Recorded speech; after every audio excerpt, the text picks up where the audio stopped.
Greetings, members, one and all of the Salvation Nation. China is at it again. What I'm about to share with you is of a speculative nature, but given the source and given what China has done in the past and what they are doing now in a related area, means that this is big news. Let's explore.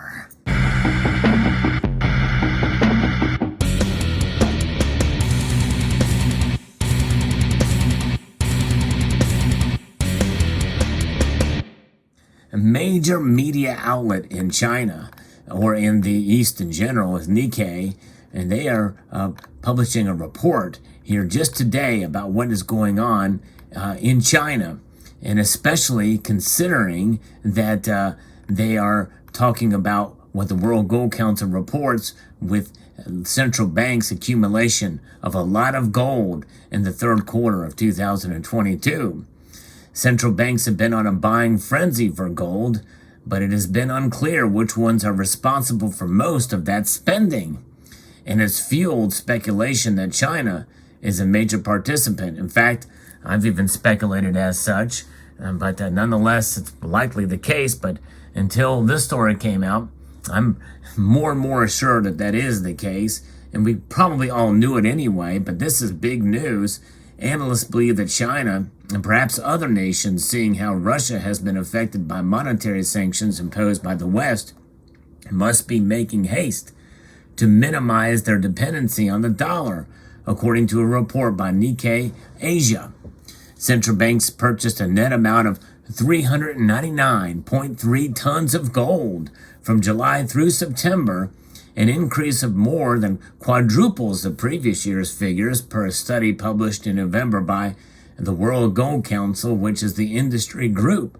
And they've been showing these data for quite a number of years, showing the buying of gold through these programs and through all the different quarters. If you look back at a chart dating back to 2010, which, by the way, saw very little gold accumulation in these quarters, there's no question that this quarter in 2022 saw much more than we've seen in all these other years.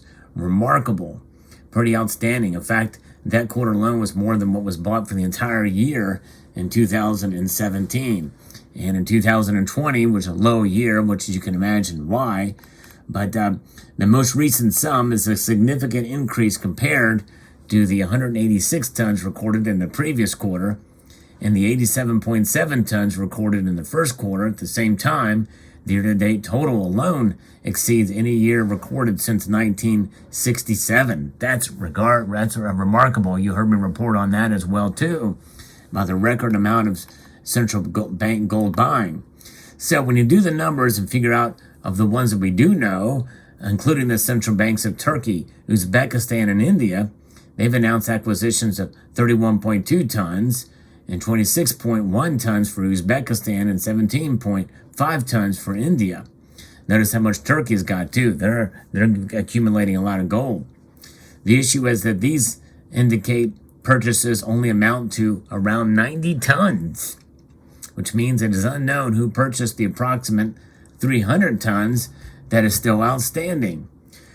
Regarding the anonymous purchasers, rumors abound in that case, and Meme Yurizuzu, a Japanese-based economist from Turkey, stated, seeing how Russia's overseas assets were frozen after its invasion of Ukraine, anti-Western countries are eager to accumulate gold holdings on hand, strengthening these so-called BRICS nations.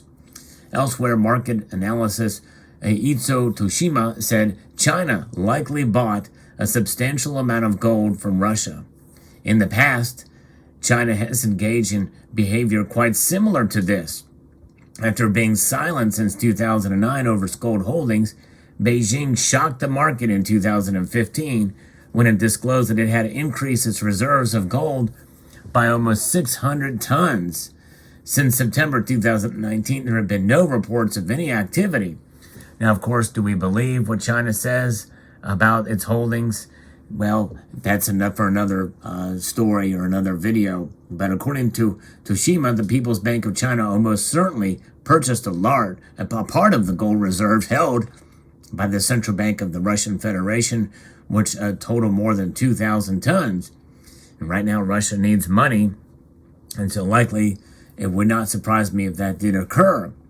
Now, also, upon that, probably you see the reason why I believe this is probably true is after the 2008 financial crisis weakened trust in U.S. Treasury bonds and other dollar-denominated assets, central banks and government institutions have steadily built up their gold holdings to diversify their portfolios. China has also been selling its holdings of U.S. bonds recently. According to the U.S. Treasury Department, it sold $121.2 billion in United States debt, roughly the equivalent of 2,200 tons of gold, between the end of February, immediately after Russia's first attack on Ukraine, and the end of September. So that's what's happening now. They are trying to decouple from the dollar as much as they can. That is certainly one way to do it. So according to the customs officials in China, Chinese imports of gold from Russia skyrocketed in July, increasing by more than eightfold on the month and coming in at approximately 50 times the amount from the previous year. It is also worth mentioning that data presented by Finbold indicates that China and India accounted for 60.53% of the world's gold jewelry market in 2021 by tons of gold sold. Keep in mind, folks, that China and India are the top nations of private gold holdings because of cultural reasons. It's ingrained in their culture. In fact, even some of the bullion products that you see, like these from the Perth Mint, they are indeed associated with Chinese lore, dragons and the like. So that's remarkable to see. And China's accumulation of gold, what does this tell us? This is a bold move by China.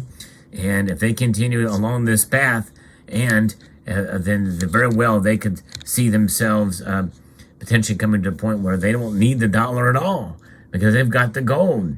How much gold do they actually have? Really, nobody knows. They are a very secretive country.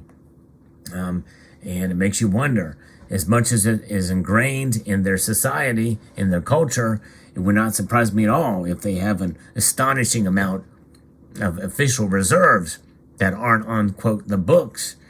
We may be very shocked to see. So where is some of this gold going? Perhaps to the citizens and into the marketplace in China. But keep in mind, we have seen news as of late that there may be some easing of COVID restrictions in China. Well, that's another reason why potentially they may be buying gold, because to keep their economy afloat, because there's been yet another outbreak of COVID and tightening restrictions now. So quickly how things can turn as we head into the winter months. And that is where we stand.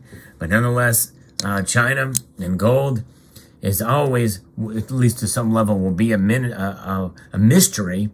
And we'll just have to kind of speculate. But I think this speculation is worthy of mention because more than likely it's probably true. It's happened in the past. But nonetheless, how do we know how much China really has in gold? Well, unless we can actually see it, we don't really know. There's been rumors, there's been talk about tons of gold and finding out it was fake and all that stuff. I think I did a story on that quite some time ago, but either way, it's fascinating nonetheless. We know that since it is ingrained in the culture, they understand the value of things, obviously the value of true wealth, and that's what gold provides. And so I think it's probably likely they have this gold in their stockpiles, and they will continue to hold it and continue to buy from China, from Russia, and perhaps I don't know if what gold they're selling outside the country other than the pandas and bullion coins that you see out there, but how much gold do they export? I don't know. But regardless, there's where it is. China is doing this move. And the reason why I believe this is important is because it bolsters the idea of what the BRICS nations are up to.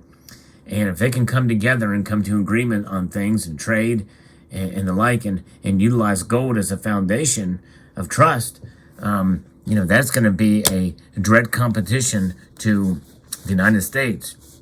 Now, again, if the United States were to come into that market with gold as a foundation, that would level the playing field, at least to a degree, if we have the understanding that we really do have the 8,100 tons of gold in our coffers, and not knowing how much gold China has. I've always felt that the official numbers for China were suspiciously low, so my guess is they probably do have a lot more gold than what is published, considering the secrecy of the nation, and I probably want it to be that way. So we'll see, but I think it's interesting, it's fascinating to see that they are essentially keeping the Russian war machine going by buying gold to that level, but it makes sense that it would be that secretive and there would be that much of it transferred over. And what price did they get for it? I don't know. But since the Bank of International Settlements labeled gold as a Tier 1 asset, ever since then, I think there's been a slightly different view on gold by international bankers around the world, not just central bankers, but everybody. You see the value of gold. You see how it has provided this safe store, how it can't be politicized. The metal itself, it's stood the test of time and will continue to do that. Its role is unchanging. And even the corruption around us falls apart, gold stands strong. That's why I hold it. That's exactly why I hold it in the physical form. Because it's incorruptible by any stretch of the imagination. Now, obviously, corrupt hands can be upon it, upon the mining of it, the distribution of it, the selling of it, and the storing of it, and the trading of it. Corrupt hands are all in it. But nonetheless, when you hold it in your hand, it's all up to you. And it exists for what it is. You can sell it and trade it, and likely you're going to get some measure above or below spot, depending on the kind of gold it is. That's what I like about gold. That's really the bottom line. Genuine gold is indeed magical in that way. Completely fungible. So let me know what your thoughts are in the comment section below. Hope you found this video insightful. I'd like to extend a multitude of gratitude to you all for taking the time to watch, and encourage you to please rate, share, comment, and subscribe.